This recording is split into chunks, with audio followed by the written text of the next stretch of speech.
Now I see why they have the music. I get it. Hi, welcome everybody. We're going to get started. Thanks for coming back. You all survived the tornadoes, everybody? Everybody good? Everybody safe? It looks like not everybody's here, so maybe not everybody survived them, but hopefully we have none today.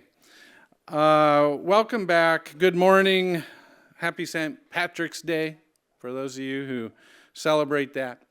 And we're going to have a great second day.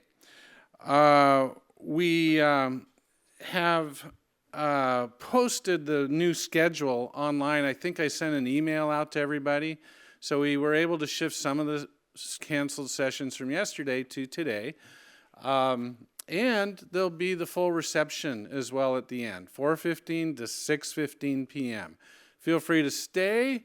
You need your name badge to get in. No drink tickets, just go up, ask what you want, they'll give it to you, along with appetizers. So we hope that you're able to stay. We understand there's some people who have flights and will skedaddle out, but it's a great opportunity to network some more. Last year at this Sunshine Fest, by far in the feedback form, our FOI champion session was the most popular. People were inspired, right?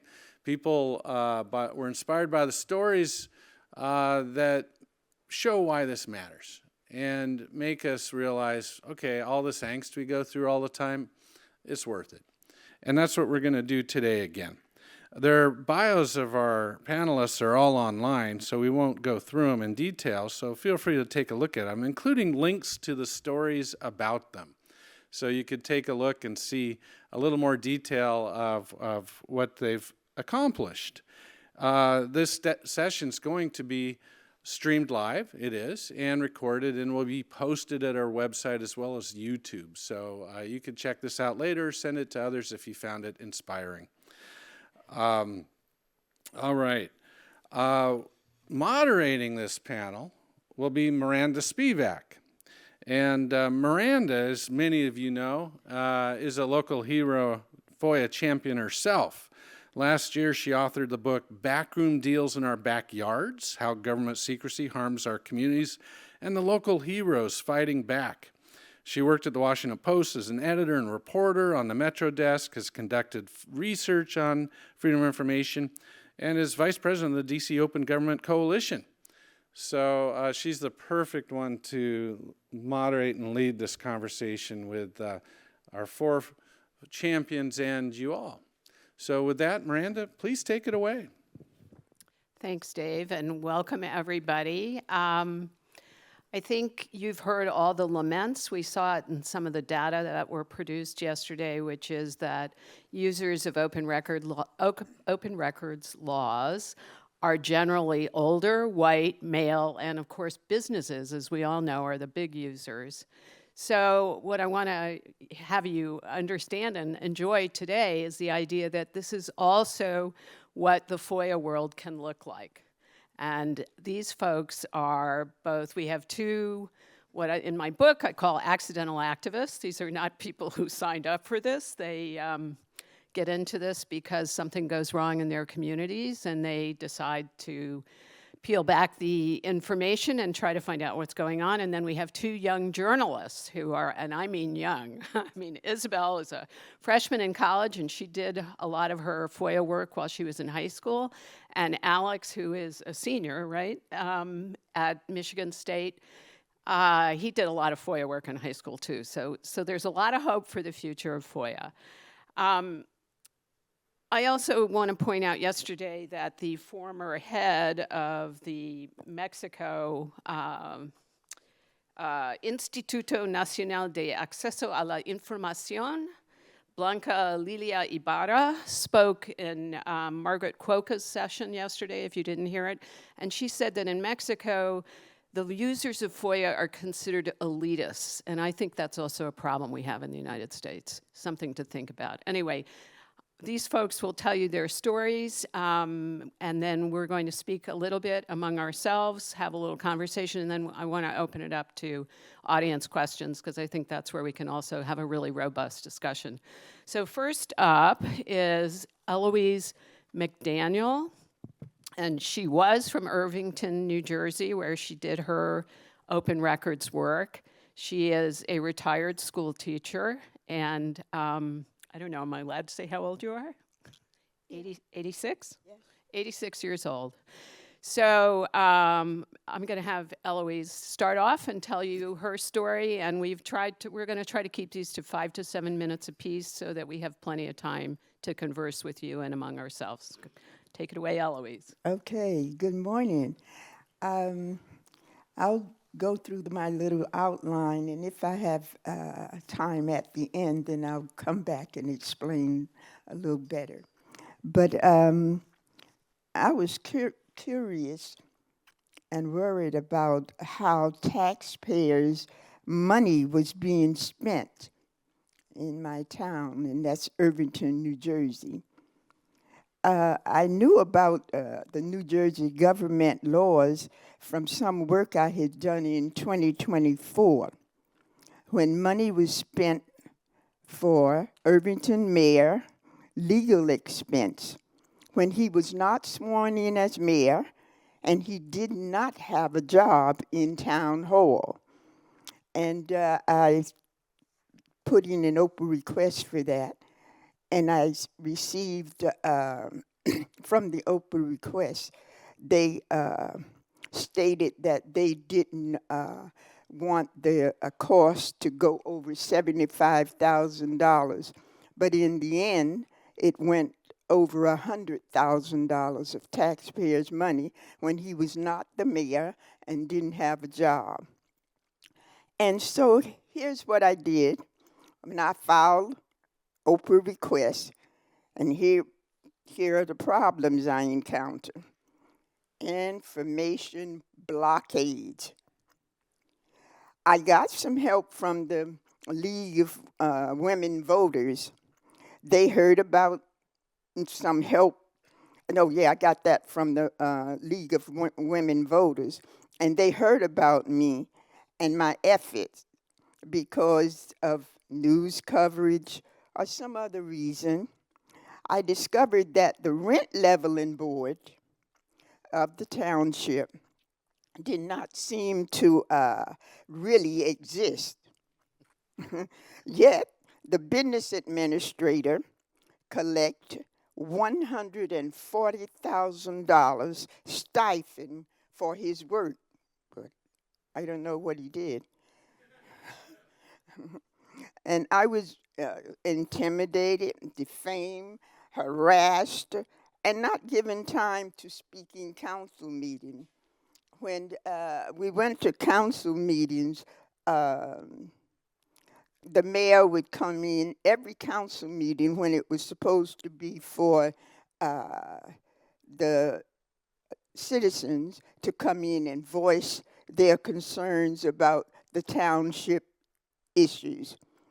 The mayor would bring in a group and have them sit, and when someone got up like myself to speak, and they would clap, yell, scream, and drown you out.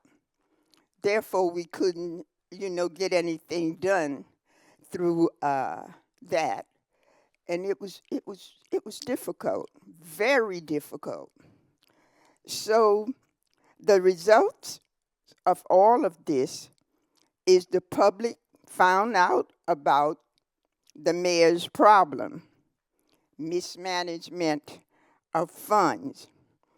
And when they did, the New Jersey State Comptroller's Office, they wrote an article, and they got in touch with the governor at that time and asked the governor and the Department of Community Affairs to come in and monitor Irvington finance, because it was in disarray. And I don't know what happened with that, I didn't read anything else about if the governor and the Department of Community Affairs sent someone out to monitor the towns, but believe me, they should have because we needed it. But the mayor is still in office. He is running for mayor again. This will be his 4th term if he is elected. And that's about what happened to me. And, you know, Except that you were also sued by the town, right? Can you briefly talk about yes. that? For being a vexatious, but they didn't use that term, requester. And the headline said, senior citizens sued by. Yeah.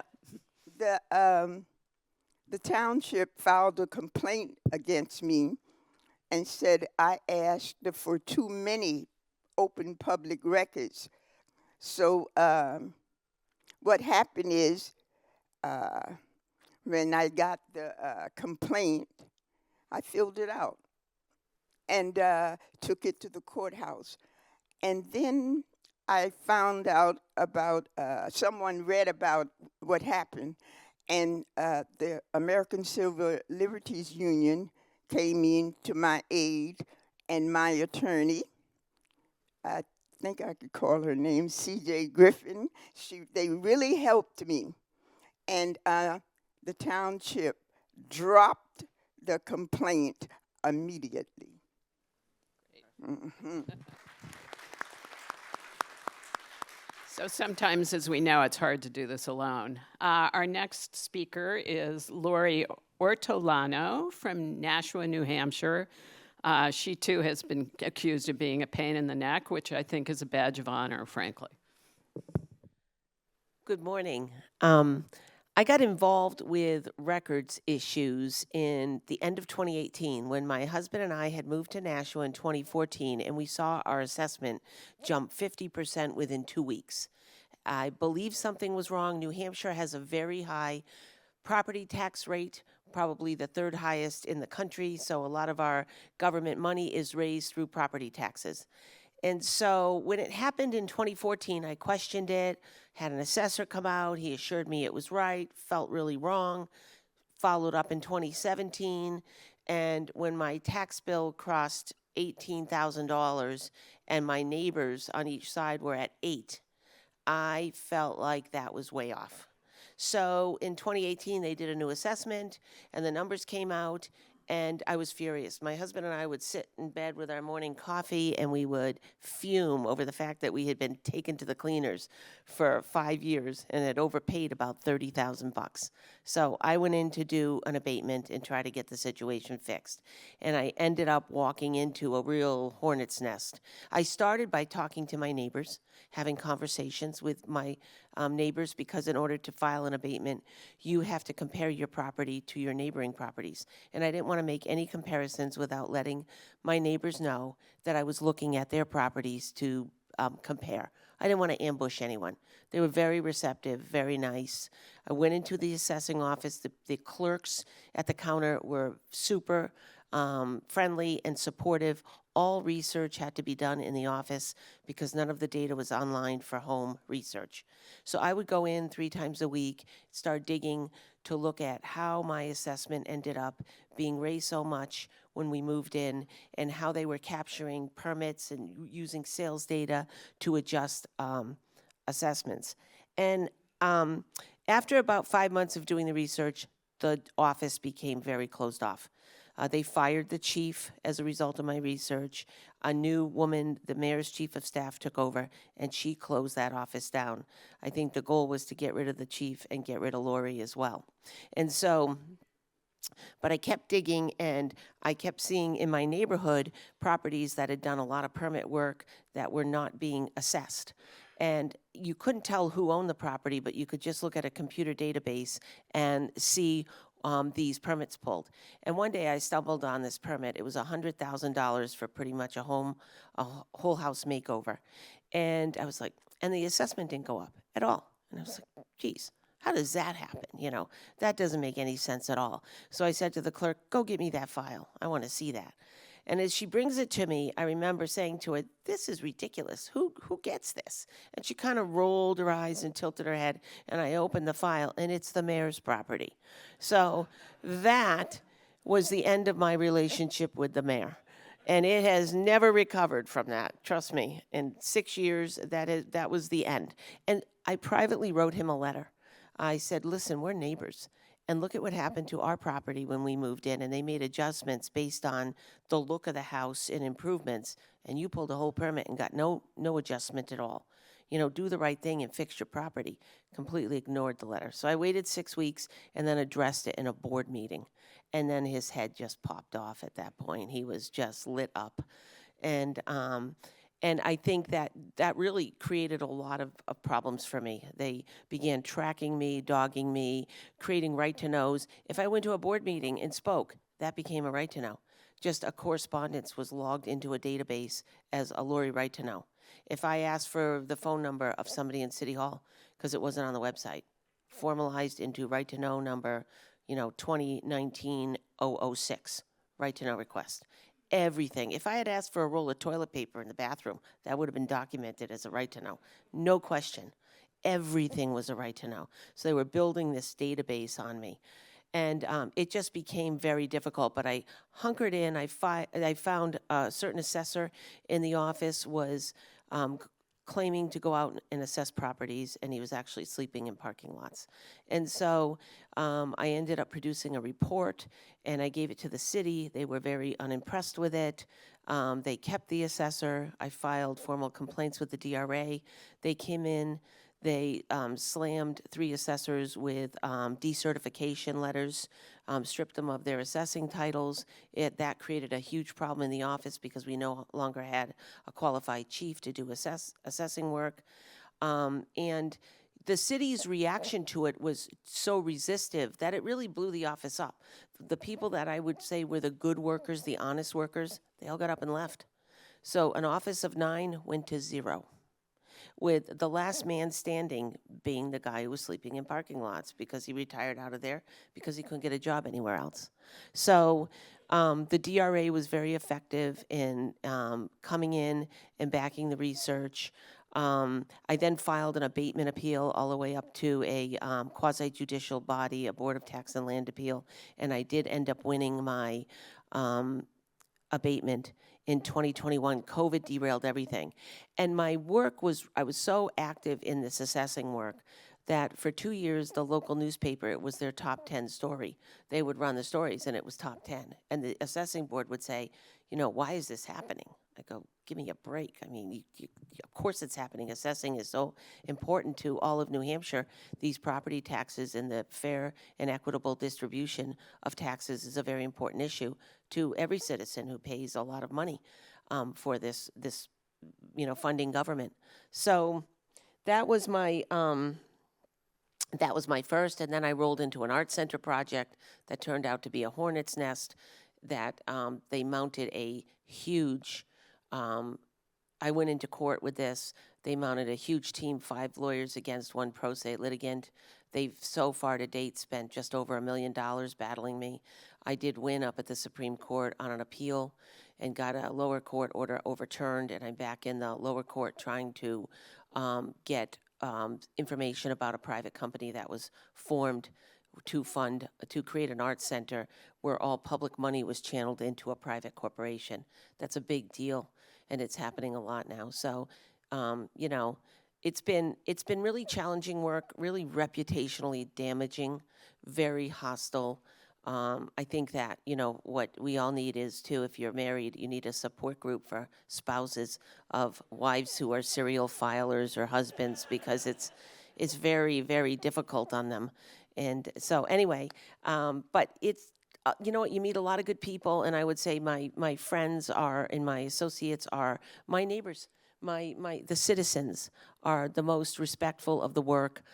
Wish I had a better relationship with the city. Wish I had a better relationship with the court in a way. Battling in court is so difficult on your own. But, I've made a lot of progress, and you live to fight another day. Thanks very much. That's great. We can talk more about the Arts Center in our discussion, but that's a whole nother interesting thing. And our next speaker is Alex Walters. He is an editor or the editor of the State News at Michigan State University, a serial filer himself, I think. But Alex can tell you all about it.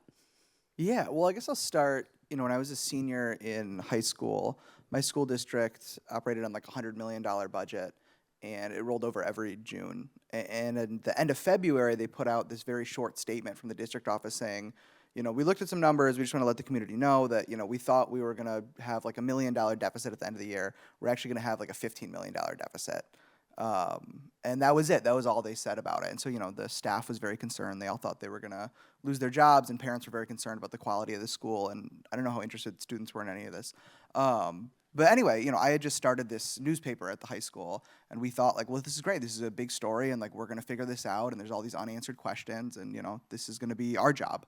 And I started asking around and trying to talk to people and trying to cultivate sources, and nobody would talk to me. Which, like, at the time I was super upset about, but now kind of makes sense. Like, I was 17, and I had no idea what I was doing, and, like, they were right. But anyway, so then I figured out this whole FOIA thing, and it was something that, I had kind of heard about, but had never exercised myself. And I found all these great resources from, especially the SPLC had this, like, letter generator where I could literally just type what I wanted and who I was, and it would just come up with this fancy-looking letter that I could send the district, and they would be, like, shocked and impressed by. And started getting things back. And the more I got back, the more that human people would actually maybe want to talk to me and realize there was some value in doing that, and put together a series of stories that I think kind of explain the situation a little bit. And so I've been trying to do that ever since then. And now I go to Michigan State, which is this giant public university that's sort of notoriously opaque. And so, filing FOIAs has been a big part of my work at the student paper there covering MSU. And there are challenges, right? Because it's like when you're a student journalist, you're like part of this community, and even if it's a big school, it kind of feels like a small town, and it's easy for people to kind of pressure you and like get on you about filing requests, and that can be uncomfortable. And I think a couple things that we've done that help, though, is the biggest thing was about 2 or 3 years ago, we decided to sue the university because there was a specific denial that was like we were very frustrated by. And we actually thought that not only would it be great to get the records that we were seeking, but it would actually open up kind of a new part of the law and set a precedent where a whole new class of records would be available in Michigan. And I remember we debated a lot, like, is it good to like sue your university over records as like a student? Like, is this going to be weird? Is this going to be bad? And what I've come to find is that like it's the best thing we ever did for our relationship with like the university, and especially with like the records custodians and the general counsel's office, because it's like we showed that we're serious and that we're not to be messed with. And so I found that like I think it's reductive to say that like these record custodians are like bullies, right? But it's like I feel like there's like that like childhood wisdom of like bullies respect when you like kind of push back. And so I feel like suing was sort of like that. But then recently I was thinking a lot about when I started with the whole FOIA thing, how this SPLC generator was such a helpful tool for like filing requests when I knew nothing about it. And so we actually built a similar generator just for records requests to Michigan State University, where anyone who wants to file a request can just put in who they are, and then it has all these different kind of like tips and little call out boxes to help them form like what their actual request is. And then it sends them a request that they can use to get records from the university. And it's been really fun. Like, I always watch the FOIA logs and what is everybody requesting, to see people use that generator. Like at first when it was just like journalists and like activists and the kind of people who maybe were already using FOIA and this made it easier for them, that was fun to see. But it's been really, really cool to see just like everyday people use it to investigate random curiosities or, stuff about their own experience at Michigan State. And so it's been fun to watch like other people kind of partake in this thing that has been so helpful for me. So yeah, that's kind of my Can you just explain one story that came out of some of your FOIA work? Yeah, well, I think coming back to like what happened when I was in high school is like I've never found that like FOIA can in and of itself put together like a great story, but it's like a really important tool in conjunction with other elements. I remember there was a story about an administrator who I had found through FOIA had left Michigan State. He said he was in a closed search for some other high-level position elsewhere, but actually he had sexually assaulted someone at a conference that the university had sent him to. And then I got a tip that actually that's how he also left his previous institution and came to Michigan State, which in higher ed people call it like pass the harasser, is this phenomena of people doing that to kind of avoid consequences. And so through FOIA, I was able to find that, he did leave his previous institution on a certain date, and also this investigation into an administrator with his title who also left on that date, who had been under investigation for sexually assaulting a student, but then that investigation closed as soon as he left, so it was never part of his personnel file. But it was redacted, so I didn't have his name, right? And so I had to have human sources who could like match it up and put it together. But like, you know, without the people, I couldn't have done that story. But without FOIA, I wouldn't have known about it in the first place. And that's pretty much always been my experience, that like you kind of need it in conjunction with other things. That's great. Thanks, Alex. So Isabelle Leofanti is now a student at Kent State, and she too became a FOIA expert in high school. So tell us about that. Yeah, good morning, everyone. My name is Isabelle Leofanti. I'm a freshman at Kent State. I'm double majoring in business and journalism, and I'm also a member of the Kent State women's soccer team. So I'm from Naperville, Illinois, and graduated in 2025 from Metea Valley High School, where I served as a lead investigative reporter and copy editor for the Stampede. During this time, I was also a 4-year varsity soccer player, helping Metea Valley record 68 wins and a state title. So as a member of the varsity soccer team for 4 years, I was accustomed to playing on the uneven, hardened turf. I had watched countless teammates, classmates, and peers suffer season-ending injuries on this turf field. When I began searching for a story that was relevant to my community and also something I was passionate about, this issue immediately stood out to me. I was interested in whether this information existed behind the scenes, and whether district administrators were aware of what hazards the field posed to student-athlete safety. For background, Metea Valley High School's synthetic turf field was installed in 2009 and remains the original turf field of the stadium. Artificial turf fields typically have a lifespan of 8 to 10 years to ensure proper safety and performance. And our field was 17 years old, so obviously this showed a big comparison. There were visible safety concerns as well. The numbers marking the yard lines were raised 1/4 inch to 1/2 inch higher than the rest of the field, and there was areas where concrete was rising beneath the field. These visible conditions posed hazardous safety conditions to student athletes competing on this surface daily. During my student-athlete experiences, I conducted interviews with my school's athletic director, coaches, and the chief school business official. These perspectives provided insight into maintenance-related data, safety policies, and in any additional reported data related to the field's safety. One major challenge that I encountered was an attempt to speak with an individual at the district office who had more information behind the history of the installation and maintenance behind the turf field. As I contacted the executive director of communication services at the district level, I was ignored. I remained persistent, sending follow-up emails over the course of 2 weeks before receiving a response. Even with the ability to secure an interview with the best candidate for this article, I found the interviewee to provide me with vague answers and a lack of understanding behind the turf field's condition, injury data, and our plans for replacement. As a student journalist, I had learned about the Freedom of Information Act as a way to access government records and hold my district accountable. When district administrators were not providing clear answers about the condition of the turf field, injury data, or replacement timelines, I exercised my right as a student journalist to request records and provide my community with important information that had not been shared publicly. My advisor, Adam Page, was an incredible advocate and mentor for me as I went through the process of filing my first public record, which also made me the first student in my high school's history to file a public records request within the district. I also worked closely with the Student Press Law Center to specify my request. Because the key information was not being shared to me, I filed the Illinois Freedom of Information Act request. I requested email records from the Indian Prairie School District, the district that Metea Valley resided in. Specifically, I asked for emails sent or received between August 15th, 2023 and March 24th of 2025 by the principal, athletic director, representatives from the turf installation company, or chief school business official, containing the keywords turf, field, installation, maintenance, or funding.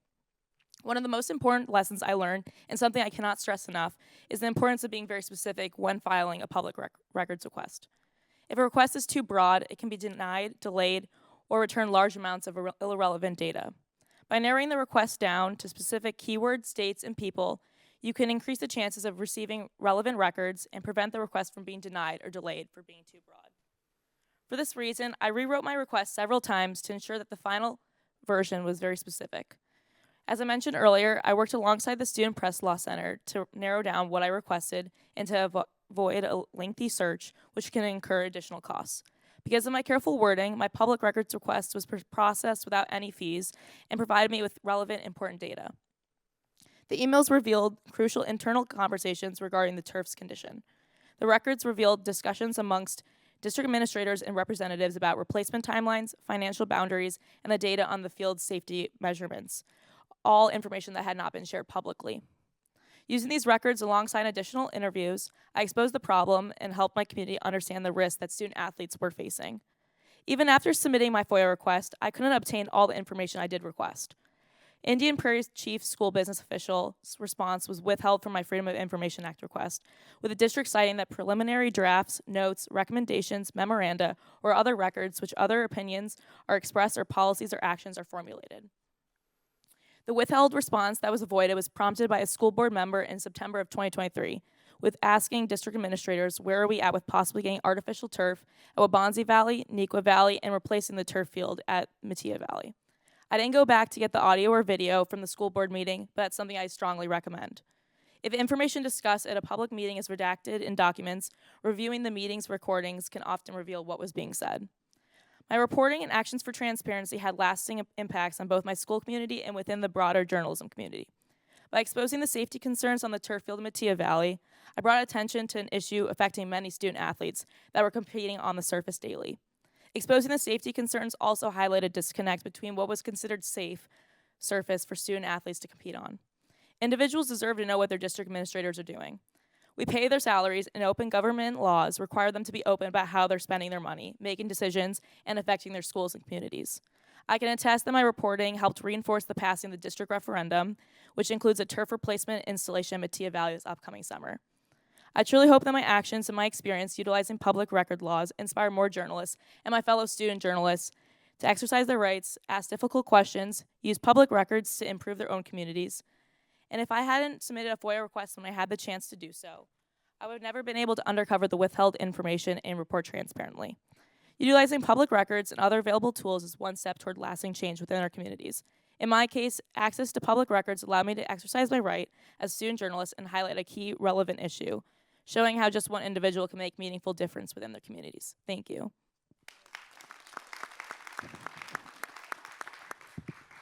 So thank you all for sharing these wonderful stories. I think they are very inspiring.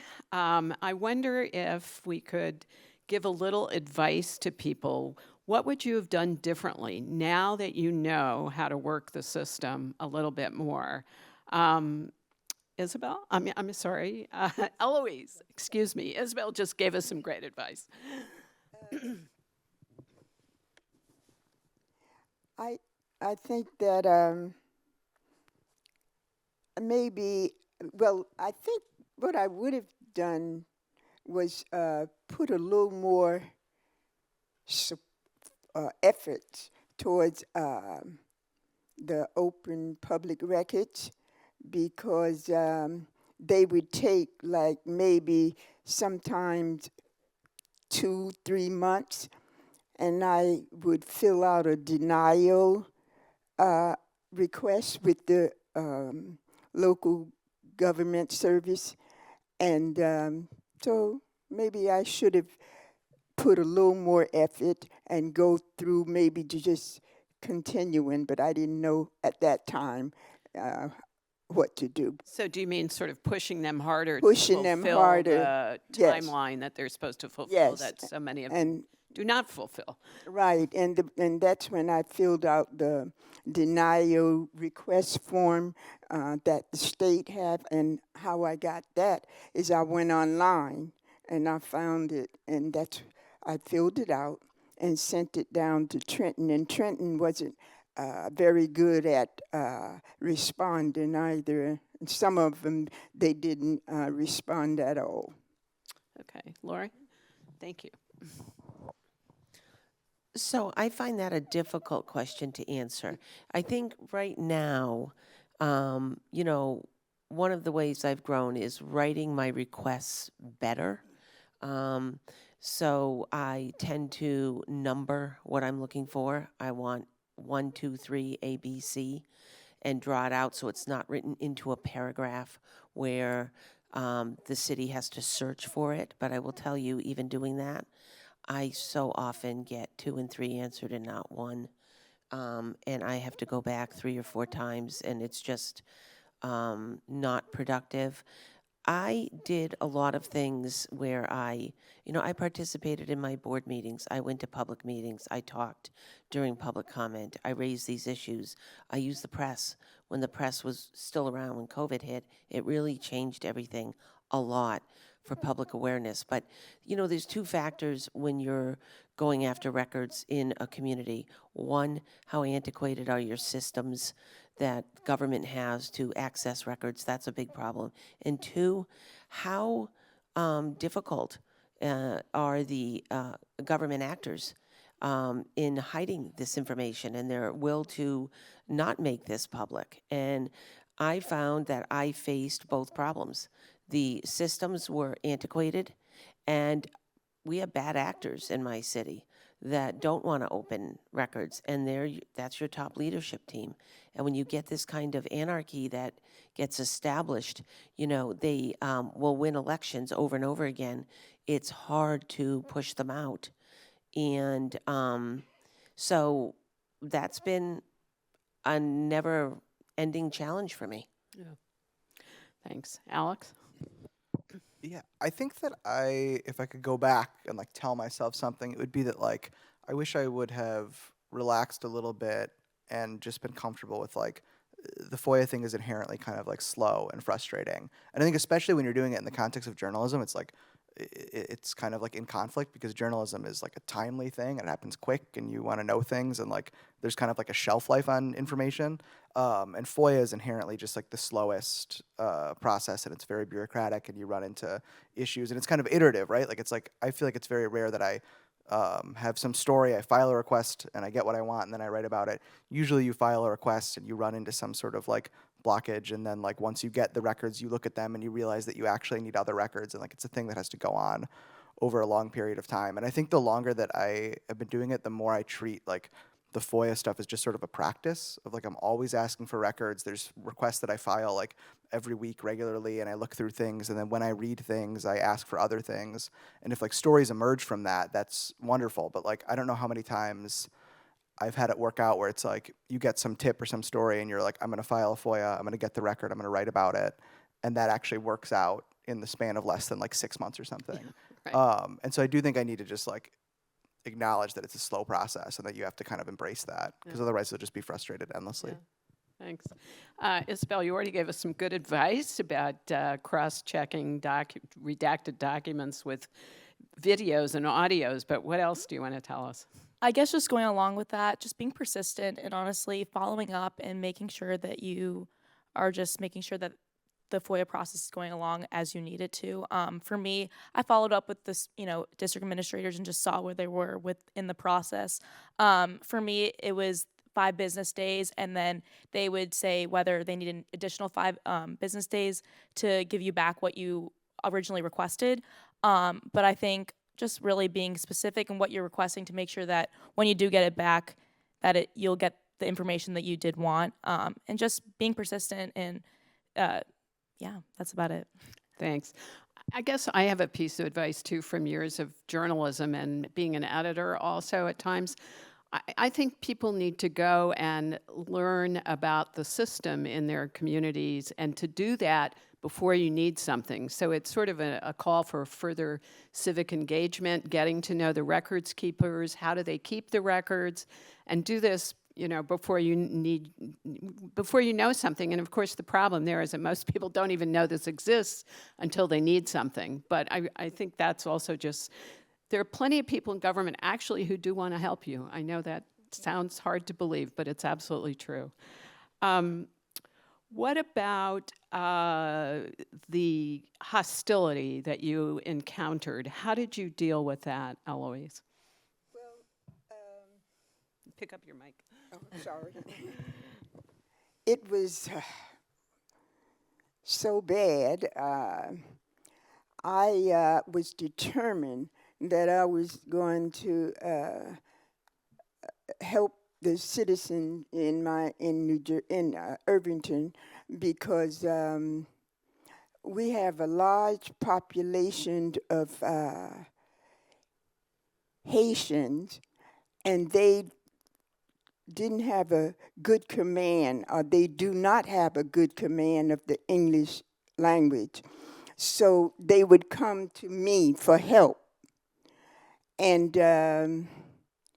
I was intimidated, harassed when the town found out that I was helping the Haitians, and they wanted to know what was said in the council meetings, and some of them wanted to know how they could help, but they couldn't do much because, like I said, they didn't have a good command of the English language. But I didn't stop.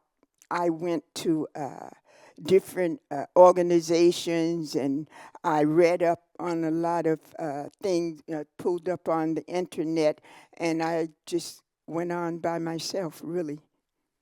Thanks. Laurie? I know Laurie's taken a lot of grief in her community. So the hostility is really, you just push through it. When you mentioned, get to know your records administrator or do some research on your systems, that's really important. In Nashua, they hired a record administrator 4 years ago. They put him behind a locked door with no phone number and no appointments taken. I mean, that's a hostile city. And I have tried for 3 years to get the records administrator moved to the clerk's office where there's an open desk. That's where people go and ask questions. So you could come and talk to him about the records. They will not do it. Yeah. So but the bad mouthing, the personal nature of it, the hostilities, really hard to overcome. I mean, I went to one meeting that was a special board meeting where they don't allow any public comment. And it was 30 minutes dedicated to me as a vexatious person.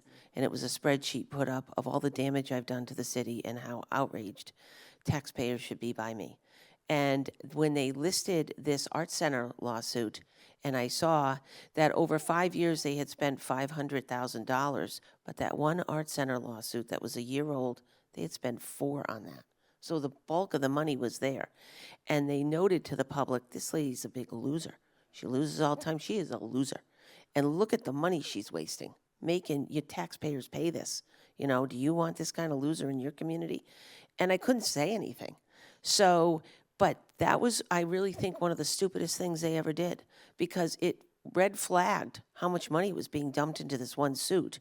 It made me file more right-to-knows to get all the invoices and start looking at who was being paid what and who was the firm, who was writing in this firm. They hired the former AG of the state to defend this really apparently fraudulent art center deal with a private company. So, and then I waited till public comment existed, and I went back to the next meeting, and I said, could somebody explain to me why you'd spend $400,000 to fight against a lady who's a big loser? Why would you do that? I'm a loser. Why didn't you just send one of your lawyers up and go get me instead of putting 5 at the table? And they were stunned. They didn't know what to say, but yeah, it's very personal, and it's very difficult with social media. It's also, I avoid social media like the plague. If I use it, I just post and ghost and really don't engage. But it's, it's very damaging. Everything can be taken and thrown out there and analyzed and used against you. You have to have generally a positive attitude that there's a light at the end of the tunnel, that, good wins out over bad eventually. You just got to stick with it. You sort of have to be a little Pollyannish to keep doing this work. And that's what I've done. Yeah. How about you, Alex? I mean, again, I think the best thing that we did to push back on some of that was just pushing back ourselves, and suing was a big thing. And that was difficult, right? Because we're a student newspaper. We can't afford to just go out and hire lawyers. And I had to talk to a million lawyers until I could find one who was I think interested and passionate about the issues in our case, and so she was willing to work on contingency. But it worked out because we won at trial court, and we won again on appeal, and she got her fees eventually. Because in Michigan, if you win a FOIA suit, you get your fees from the responding agency. Yeah. And that was a big thing. And that, I don't know, I think maybe some of you are in states with perfect public records laws. I don't think maybe there are any, but in Michigan at least. Is somebody going to stand up and admit to that? responders have so much discretion to handle requests as they please. And even when they move outside of the law, there's not a good enforcement mechanism. And so it's like a lot of it is just kind of like this relationship and like what they're willing to do and what they feel comfortable doing. And I think like taking them to court and showing them that we're serious, we've had much better luck with them not trying to like push back too hard on our requests after that. Yeah. And so I think the more, even if it's not suing, but like the more you can do to show you're serious and tenacious, like I think the better. Yeah. Isabelle? I guess a big thing was that, as a student athlete and as a student journalist, I realized that the district just had no urgency to do anything about what I was reporting on, what student athletes were facing daily. And I think a big thing was, even when someone says no, to go and file a FOIA request and see what you can get out of that is just a big thing, using your right. And, being an 18-year-old student journalist, I mean, no district administrator wants to talk to me. No one wants to, hear what I have to say and hear, like, my opinions. And I think just using my right and going against when I'm getting told no or a vague answer really showed, what power we have and what we hold to, report transparently to our communities. So Great. I think we want to open it up to questions now. There are 2 microphones down here. If anybody has questions, hope you do.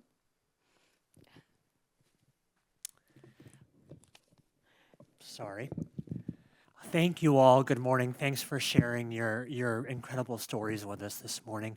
I'm Eric Ferrero from the Fund for Investigative Journalism, and I'm wondering if you all could just share a little bit about this. I know varies state to state, how much you had to pay to get the records you were after, and whether one strategy these agencies used to try to box you out was pricing of the records at any point.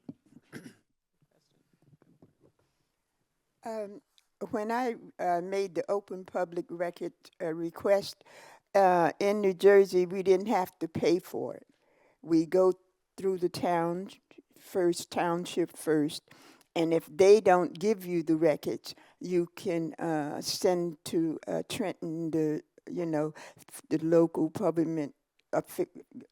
local government public affairs, and they would respond. Like I said, sometimes it was months, and sometimes you didn't even get a response. So in New Hampshire, records have typically been free, no cost associated with them. 2 years ago, they passed a bill where you could charge a fee up $1 the first page, and I think 10 cents for each additional page, particularly surrounding email searches and voluminous emails. But they wrote it in a way that any attachment counted as the same email. Any emails that were tied to the same theme counted as one email. I've never paid an email fee, and I've had some voluminous email searches. And I think overall, there hasn't been a lot of money captured by that. I find it interesting with my city, as difficult as they are, and they can charge you for like a CD or a USB stick. They never charge me. They never charge me even when they can. So I have not encountered fees for records, which I'm thankful for. So you mean that state motto, live free or die, really means something, huh? For this stage, yes. I mean, we've had a lot of issues with fees. That's one of the tactics that they'll throw out there is like, you request something and they'll give you an invoice that's hundreds or thousands of dollars for records. But what we found is that, the way that they do this is like they take your request and they take a little bit of time to make an estimate of like how many hours do we think it'll take to process this, and then they charge you based on that, and you pay a deposit of like 50%, and then supposedly when you actually get the records you pay the other 50%. But what we found is that they will throw out, we think it's going to take 100 hours to process your request, right?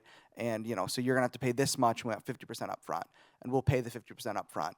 But then it never actually takes 100 hours, and they're not actually willing to lie and charge us for hours they didn't do. So a lot of the times we'll pay the deposit, and then the second bill never comes. And so even sometimes we'll get these bills that say it's going to be $1,000, and we'll say it's really going to be $500. Like there's not going to be a way for them to spend that many hours on this, but they will. I mean, I think I guess I don't know, maybe they legitimately are just bad at calculating it, but they'll inflate the number of hours they think it'll take so that the bill seems larger when you have to pay that deposit.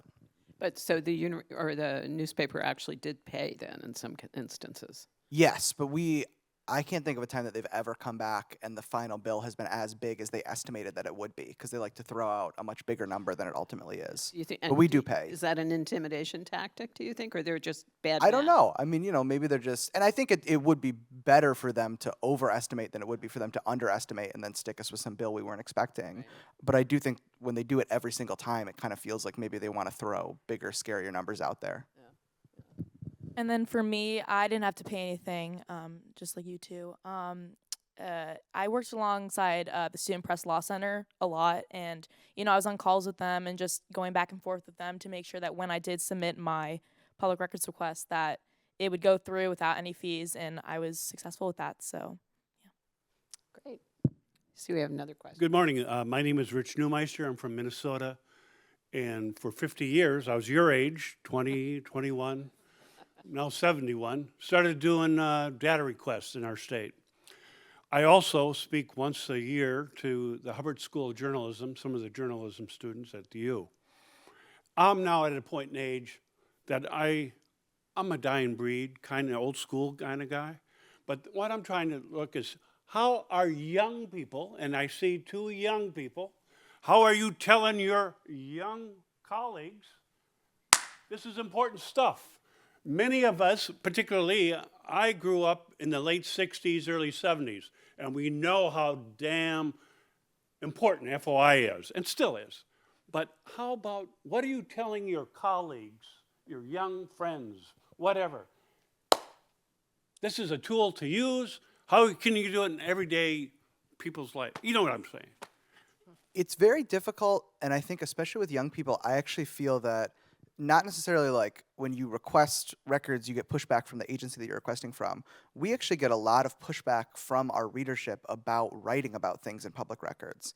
And I think uniquely from like our young student readership. And I think part of that maybe is that like if you grow up with like total online anonymity and that's like how you interact with people, it's weird that like we just did a story the other day about a student filed actually a lawsuit against the university about this like golf cart accident, and we got her like notice of intent to sue through a records request, and one of our reporters wrote a story about it, and we post on social media about it, and all the comments are students at the university saying like, how dare you name this person, how dare you use their name in the newspaper after they filed this lawsuit against the university, and they I think maybe don't necessarily understand the idea of like a public record, but are also just like fundamentally opposed to like the things that you do in your interactions with public bodies being like a matter of public concern and possibly ending up in the newspaper. And so that's the thing that we're trying to figure out is like, how do you communicate the like importance of the work we do and like explain the reasons why like if you file a lawsuit against the university, we might write about that in the newspaper and it might include the plaintiff's name in it. And so that's the thing we're trying to figure out, that I think young people especially like feel this fundamental opposition to the idea of things being public, and even sometimes feel like sympathetic towards university administrators whose emails are written about That in the is newspaper. shocking. And it's just, and I really do think it's a thing that like is different in younger people than older people, just because like they might not be used to a world where there's like local journalism and people's names in the paper and stuff. And so that's something we're trying to figure out. Yeah. Isabelle? and I guess just a lot of people don't know what public records are or how to submit one, or even that you have the right to go submit one yourself. I've noticed, in my journalism career, I guess in high school, it wasn't talked about a ton within our newspaper. I did learn about it back when I was a sophomore, when I went to a national conference with the NSPA, and I went to a breakout session with the Student Press Law Center, which was all about FOIA requests. So I did have some information prior to what a public records request was and how to file one, but I think it's not talked enough about, and not enough people know about it. And I think it's something that needs to be, more used every day, and like something that is talked about a lot more. So I think it's undervalued for sure. A workup plan for your colleagues? I do think that like this request generator thing that we've built, it's been very encouraging to see students use it to request. Like I saw just the other day, someone was asking for like grade data on various classes, maybe trying to figure out the easiest one to take or something. I don't know. But like, I do think that like if more young people were involved in actually like filing requests, maybe they would kind of get into it a little bit. And so hopefully the generator helps. But I also think that we can be better at like in our stories communicating how we got records, why we're maybe entitled to them, and like why it's important, and like maybe it's actually like the onus is on us to like explain ourselves a little bit more. Yeah. Thank you. I think that's great. One other thing I would say is that I think civic education in high school needs to be vastly overhauled, and this would be a key element of that as well. So we have another questioner. Hello. Miranda, I'm up here, by the way. So next time. Sorry. Okay, thank you, Megan. Hi, everyone. My name is Katie Service. I'm currently a junior at the University of Connecticut, and I'm currently serving as the operations manager at our student-run radio station, but I also happen to be a staff writer for our student-run newspaper, The Daily Campus. So I wanted to ask both of our college students a quick question as a fellow college student myself. When it comes to funding for our organizations, we're funded directly by students, which is why a lot of our programming is done by students for students. So one concern when it comes to submitting FOIA requests and requesting information, we get a lot of pushback just because we are students, and they're always like, oh, these journalists are coming back and they're asking for more information and we don't want to give it to them. And when it comes to our funding in particular, we have a lot of struggles because a lot of students don't see the benefit of funding an organization that is requesting information. So I wanted to ask just your advice and what you guys have seen from your respective universities on just what the atmosphere of your like student journalism support is like. I guess for my student-run journalism and newspaper, it was funded a lot through our school, and I think kind of, publishing some award-winning articles throughout the past couple years with different journalists within our organization, I think that helped really get funding through the district and through, different, like whether it be like the boosters or just other various like funders. That was a big thing. Honestly, it was just, we hoped that, we would get the funding to kind of keep going with our organization, but it is very difficult. I think now, like today, not many people want to fund student journalism and these different organizations that through colleges, high schools, and I think it's something that needs to be kind of talked about more because that's an issue that we are facing every day. So I don't know of the specific answer to how we can get more funding for that, but I think just as student journalists keep going with, pursuing these stories and pursuing different things within journalism to keep just making it better for our student journalists to come. So that's kind of. Yeah, I think that funding is like the biggest component to being able to do that sort of work, because it's like we've never had like our university has always been, I think, difficult, right, with like any sort of like critical coverage, but we have complete financial independence, and so like who cares? It doesn't matter. And I do think a lot of the like kind of like press freedom issues that you read about with like student newspapers now are like basically like economics of student journalism issues, where it's like if you're like financially intertwined with these universities, I do think it limits like what you're able to do, because it's like I don't know if we can really expect universities to be like champions of critical coverage of themselves. And so yeah, I do think that like financial independence, but it's complicated when you're funded like by the student body, right? And we had part of our funding was through this like tax on students. Like it'd be like I think $2 or $3 a year through the student government would then go to the student newspaper, and that I think has long been kind of a headache, because it's like now you have like this constituency of like the student body who are like kind of funding the student paper, and so they have demands for it and they want to see coverage a certain way, and like I think any sort of financial model where you're like intertwined with like the people you cover can be difficult. Thank you, Great. guys. I think this is our last questioner, Megan Ryan. Oh, thank you. Thank you for being here. And I'm sorry, I know I beat this drum a lot. It's about the state coalitions and the people who call us. These are the people who call us. And I think it's an important lesson for a lot of the journalism background people who are here to think about the advantage that you have when it comes to public records, because this is doing public records related reporting is your job, and so you get to do that on work hours, and then you get to go home and do things. These are people who are doing this on their own time. You, as journalists, you have pools of money, and maybe that pool of money is shrinking over the years, but you still have institutional support for monetary support. These people are paying out of pocket for their requests. And you also, as reporters, have the luxury of investigate and getting to know your government before you make your requests. That's part of your job, is to develop your sources and to know the entity that you're covering.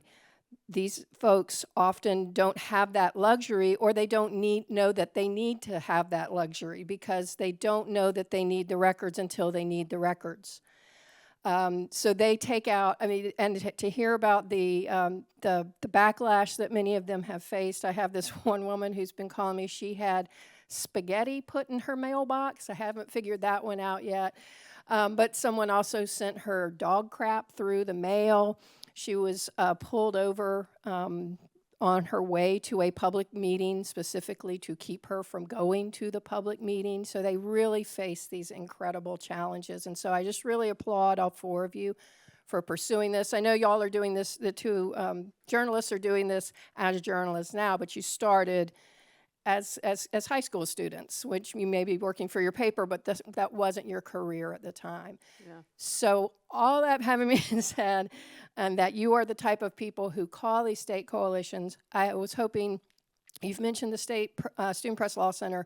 Were there any resources for you available that you could go and talk to and say, I got this response to my request, is this correct? I was treated this way at my public meeting, was this correct? Anybody? We have a statewide Right to Know group called Right to Know New Hampshire, and I joined it in 2019. I found it on the internet, and I joined it, and it's a great group. I flip and love that group. We meet once a month, and all the people in there come from all different backgrounds, but we have one thing in common. We're all trying to seek records from our municipality, either our city or our towns. And the two gentlemen who started it in 2013 had both filed lawsuits, won their cases. They were really well self-taught on RSA 91A. That's our right to know law in New Hampshire. So they were a wealth of knowledge.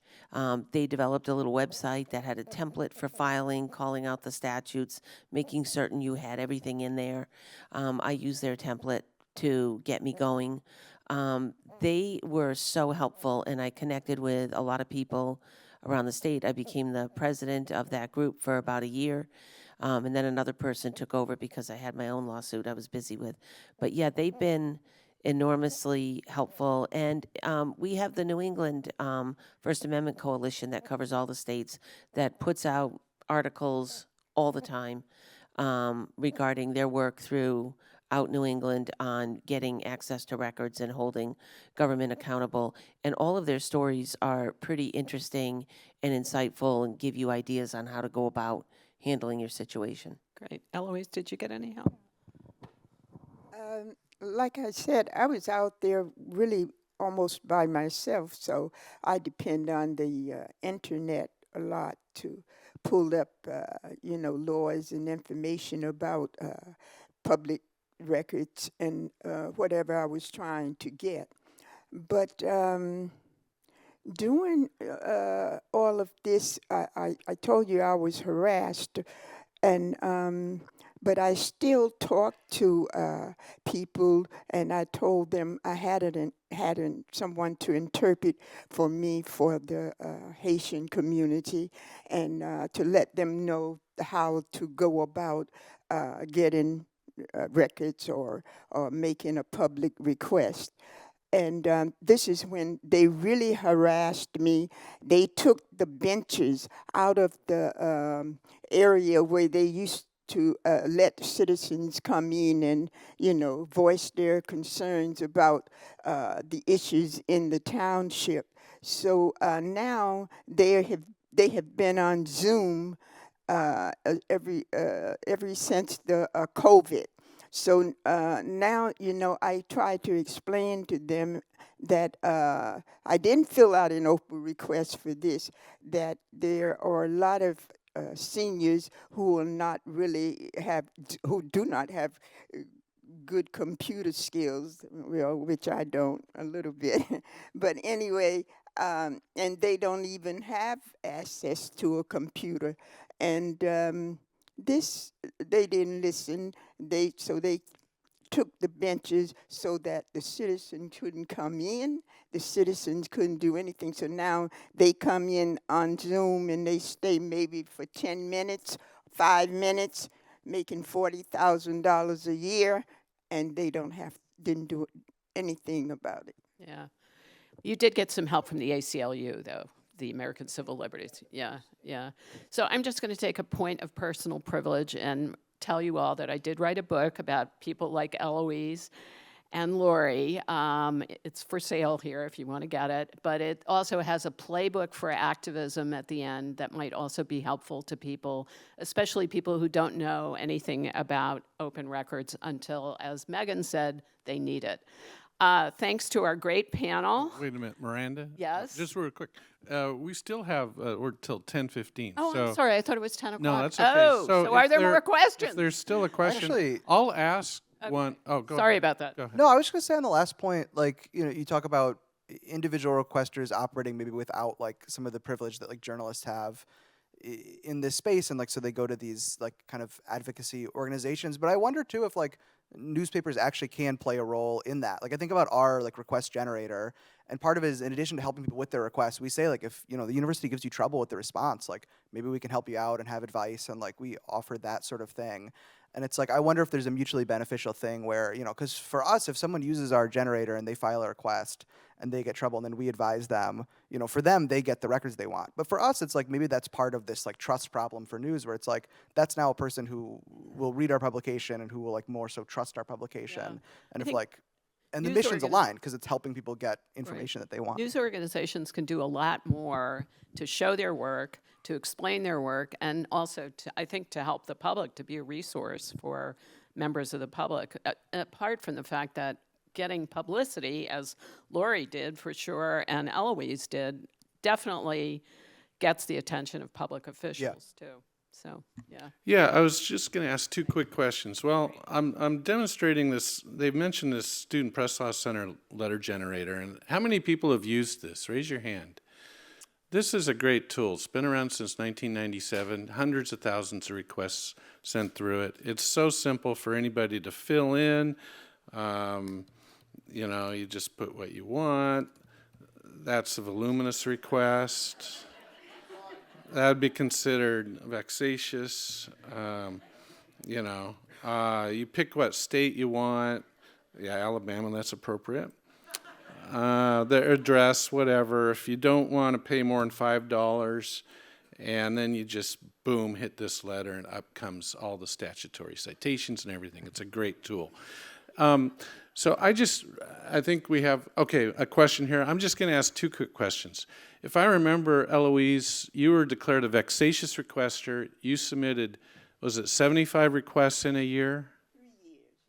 75 requests over 3 years. Let's do the math. Was that 2 per month? Is that vexatious? And then, Laurie, you talked about fees. We talked about fees, and you mentioned you've been suing pro se. One, are you a lawyer? And two, did you have to spend, if you're willing to say, funds to pursue those cases? I'm not a lawyer. In the first case I had on the assessing records, I hired a lawyer. And the city was so good at like drawing it out and putting their legal team on it. That case cost me $225,000 to run through the court. And then after that, I said, never again. I won't do a right to know in court with an attorney anymore. Because the city has too much power. They drew everything out to trials. It was a 6-day trial with depositions and discovery and interrogatories just for records issues. And I look back on it, and I think it was really mishandled by the court. And they did them all that way. When I went pro se initially, all my initial pro ses were trials. The judge would say, you're going to do a trial. And it's really hard to do a trial when you're not prepared for it. I had to do depositions and discovery and put all that together. But I muscled my way through, and I won my first 2 pro se cases, not in the trial court, Well, I did in a trial court, but the city appealed to the Supreme Court, and they held up there. So I won them up at the Supreme Court. But it's a very hard learning curve. I think AI tools have helped me a lot in the last year because I'm an engineer by background, so I really am data driven, and I know my facts, and I have a lot of history, so I can build what I want to show a court based on the past, and I do a lot of that, and that has helped me a lot to stay in the game. It's really difficult. I wish I had a better relationship with the court. I think courts aren't really too hip on pro se people coming in where it bothersome, but you can't afford to do it the other way. You just can't, and there really aren't very many lawyers in our state willing to take a right to know case, and they don't want to go up against a municipality because they know they're going to run the bill high. You know, the Art Center case, I spent 10 grand of my money. They spent $1 million. So I feel like it went back on them. Can I just ask you about what you said about AI? How accurate was what you got back? So it's evolving. It's really changing. I mean, even in 6 months, it's a lot different. You can't trust it at all, really. You have to verify everything it puts together. You have to read it. But if you give it a good fact base of information, documents, court orders, records, right to know responses, you feed it good information, you'll get a lot of good information back. I also find when the city does extensive dumps of records on me that I didn't ask for, I can compile those records a lot more quickly with AI to see what I have broken down by category. I can have it do a sort, and I find it pretty accurate. But I have to, I've delved into a lot more case law work, and the case law stuff is still difficult. Lawyers have better case law tools like Westlaw and stuff. Google Scholar is there for us, and Harvard has a database. But the AI tools, when it comes to citing case law, is often very inaccurate, and you really have to open every bit of case law, read it, make certain it's right, and that you're referencing the proper case. But it's improving constantly. Yeah, thanks. Question? Yeah, hi, Elizabeth Haddock, Senior Counsel at American Oversight. Thank you so much for all that you all have done. Just going back to this question about legal representation and using the law as a tool here, I'm thinking about the crap through the mail and the harassment and targeting and criminal liability there or criminal tools to fight that, and wondering, in addition to sort of going after fees or attorney's fees on FOIA cases, which might be something to consider as well. You need a legal coalition, obviously, to help you with this. But from a criminal perspective, if there are local government prosecutors and help you can get in that way to sort of go at this from another angle to hold wrongdoers accountable. Does that make sense? I think one of the problems is who's the government representing in these instances, right? Are they representing the person who's asking for help, or are they representing the institution, the agency? Yeah, I'm really talking about sort of smaller criminal cases against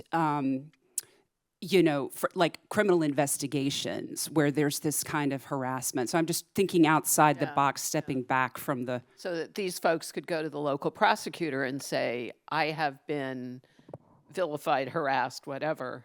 Anybody have any luck with that? I did that, and I wrote a letter to the prosecutor, but I think maybe I got one back saying that, they would look into it, but I didn't ever hear anything, and it continued, the harassment and all. Laurie? And I went through state government agencies, especially on this Art Center case and the public money that was filtered into a private company. I really pushed hard into the AG's office. I was deflected over to the county attorney's office. Nobody would assist. They wouldn't even look at the data. And then we went to the federal agencies, my girlfriend and I, and they took it. So the feds took it. But that was a year ago. And when the feds take something, you don't hear a thing back. It goes dead silent. And it went through the office of the Inspector General down here. in Washington. But I don't know what's happened.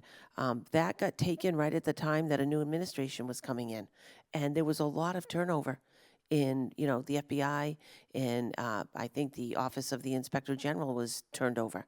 So I don't know if our case is active or not, but the only place we could go was a federal agency. It involved federal money and you know, interstate commerce issues. But our state would not lift a finger to address this. And I find that the state is really always going to back the municipality. They're not going to get I involved. think also it's important sometimes to go out of the state to get legal help because the local, either the prosecutors or the lawyers, the private practice lawyers, you know, there's a lot of politics there. Okay, maybe a quick question. We're hitting our time, but go ahead. Let's finish. Let's end this. Wrap this up real quick, if we Good can. morning. Good morning, everybody. Happy St. Patrick's Day. I'm Greg Sullivan. I'm the president of the New England First Amendment Coalition, which Laurie mentioned, and I want to commend the 5 of you. I don't have a question. I want to commend the 5 of you for your work. I've watched Laurie's work for years. She's a warrior. But there are resources that haven't been mentioned. Our organization, New England First Amendment Coalition, you can find it nefac.org.